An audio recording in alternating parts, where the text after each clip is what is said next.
Hello everyone. तो आप लोगों ने ड्राई फ्रूट्स के लड्डू बनाए कि नहीं इस ठंड में? मैंने भी बनाए। जब मेरे तिल वाले लड्डू खत्म हो गए ना, संक्रांति वाले, तो मैंने ड्राई फ्रूट्स के लड्डू बना दिए ताकि बच्चों के पास एक ऑप्शन रहे लड्डू खाने का।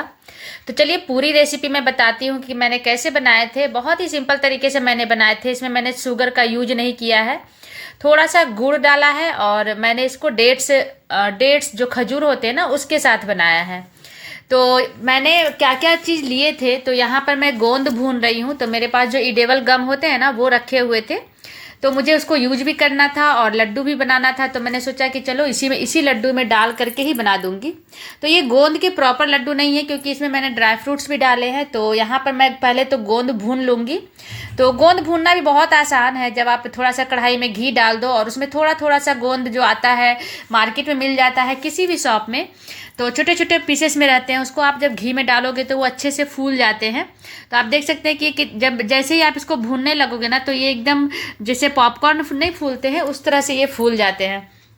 तो मेरे पास लगभग 150 ग्राम के आसपास गोंद था। तो मैंने सभी गोंद को अच्छे से भूना ताकि ये एकदम अच्छे से फूले फूले से और भुने हुए हो जाएं, क्योंकि जो गोंद होता है ना वो बॉडी के लिए अच्छा होता है। और ठंड के टाइम में जो गोंद के लड्डू बनते हैं, जो पंजीरी बनती है या फिर जो ड्राई फ्रूट्स के डिफरेंट डिफरेंट तरह के लड्डू बनते हैं उसमें डाला जाता है। तो मैं भी बना रही थी।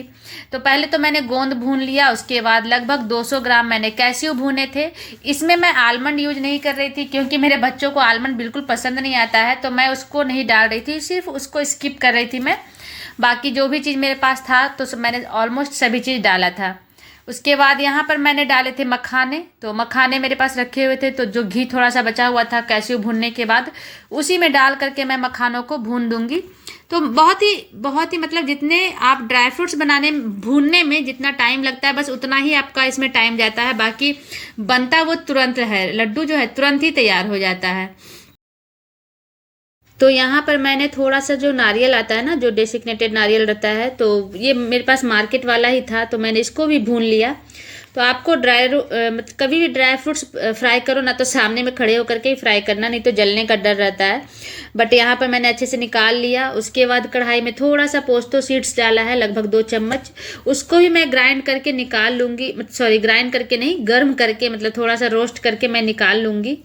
उसके बाद मैंने कढ़ाई में थोड़ा सा घी डाला है क्योंकि मुझे ये जो लड्डू है इसमें डेट्स भी डालना था, खजूर। तो खजूर को ऐसे ही कच्चा नहीं मिलाना चाहिए, आप उसको हल्का मतलब सीड सारा निकाल दीजिए खजूर से। तो यहाँ लगभग मैंने 200 ग्राम जैसा खजूर लिया था, इसके सारे सीड्स मैंने निकाल दिए थे और छोटे छोटे पीसेस में मैंने इसको कट कर दिया था। अगर आप चाहो तो इसको ग्राइंड भी कर सकते हैं, मैंने ग्राइंड नहीं किया था, बस इसको पीसेस में छोटे छोटे एकदम कट कर दिया था। और जैसे जैसे इसको आप भूनोगे ना तो ये थोड़ा सा सॉफ्ट होने लगेगा और और सॉफ्ट अगर ये अच्छे से हो जाएगा ना, जब जैसे जैसे इसको भूनते जाओगे तो ये सॉफ्ट होने के बाद ना लड्डू में अच्छे से मिक्स हो जाता है। तो यहाँ पर जितने ड्राई फ्रूट्स मैंने लिए थे सभी को मैं दरदरा कूटूंगी। तो सबसे पहले मैंने यहाँ इडेबल गम डाला है। इसको आप चाहे तो हाथों से ही क्रश कर सकते हैं किसी चीज़ के मदद से, लेकिन मैंने इसको ना ग्राइंडर मतलब मिक्सर में डाल करके बस एक बार चर्न कर दिया था। और जितना भी वो थोड़े मोटे थोड़े पेस्ट जैसे हो गए थे, बट वो सही था।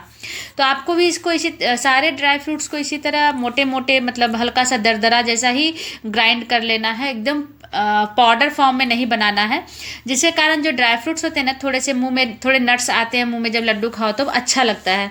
अगर आपके घर में बच्चे कुछ बच्चों को होता है कि ड्राई फ्रूट्स एकदम मतलब मुंह में आना ही नहीं चाहिए, तो वो फिर अच्छे से ग्राइंड करके पाउडर बना करके भी बना सकते हैं। तो यहाँ पर मैंने पहले इडेबल गम को ग्राइंड किया, उसके बाद कैस्यू पोस्तों को ग्राइंड किया कोकोनट के साथ। यहाँ पर फिर मैंने मखाने को ग्राइंड कर लिया है। तो यहाँ आप बहुत सारे ड्राई फ्रूट्स डाल सकते हैं, आप सीड्स भी डाल सकते हैं, जो जितने तरह के सीड्स आते हैं। मैंने नहीं डाला था क्योंकि मुझे लगा कि पता नहीं मेरे बच्चों को अच्छा लगेगा कि नहीं, क्योंकि मेरे बच्चे सीड्स ऐसे ही रोस्ट किया हुआ खा लेते हैं। अगर मैं लड्डू में डाल दूँ और अगर वो ना खाए तो वो वेस्ट ही चला जाएगा, इसलिए मैंने नहीं डाले थे सीड्स।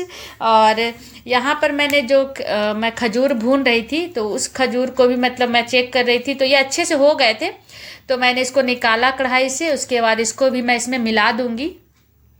तो इसको मैं मिला दूंगी। उसके बाद मैं चेक करूंगी कि मुझे कितना गुड़ का मतलब सिरप बनाना है, क्योंकि जब इसको आप मिला दोगे ना तो ये थोड़ा सा मॉइस्चर होने की वजह से ना ये लड्डू थोड़ा थोड़ा बाइंड हो जाता है।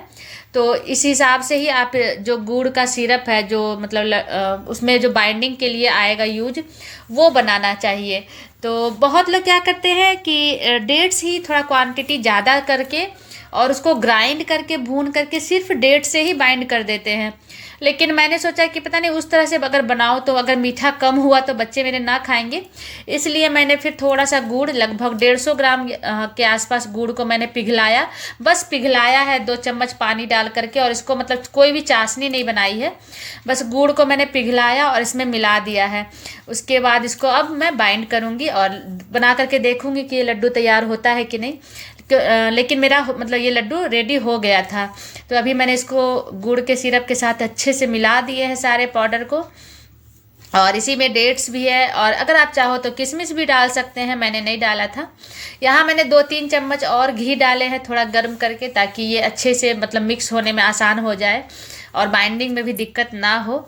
तो अभी तो देखने में लग रहा है कि ये बाइंड कैसे होगा, लेकिन क्योंकि इसमें डेट्स है ना, उसमें सॉफ्टनेस है, उसके कारण भी ये अच्छे से बाइंड हो गया था। तो बस इसको हल्का ठंडा किया मैंने, उसके बाद धीरे धीरे धीरे धीरे मैंने इसको बाइंड किया।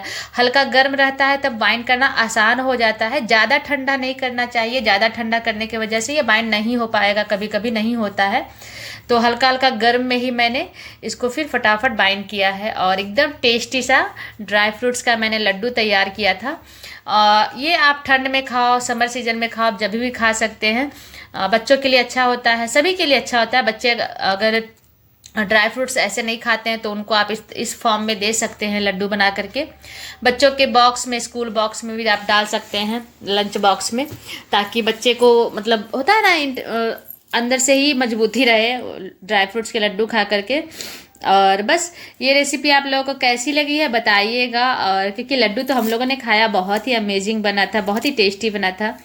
और अभी क्योंकि तिल का लड्डू मेरे बच्चों को बहुत अच्छा लगता था, तो वो लोग खा करके ख़त्म कर दिया था। तो था भी कि मम्मा कुछ नया, कुछ डिफरेंट बनाना इस बार। तो मैंने फिर बनाई ये लड्डू, और कैसे दिख रहे हैं मुझे बताइएगा आप कमेंट बॉक्स में। आप इसको स्टोर कर सकते हैं, मैंने तो इसको बना करके फ्रिज में स्टोर किया है, आप भी चाहे तो कर सकते हैं। और वीडियो कैसी लगी बता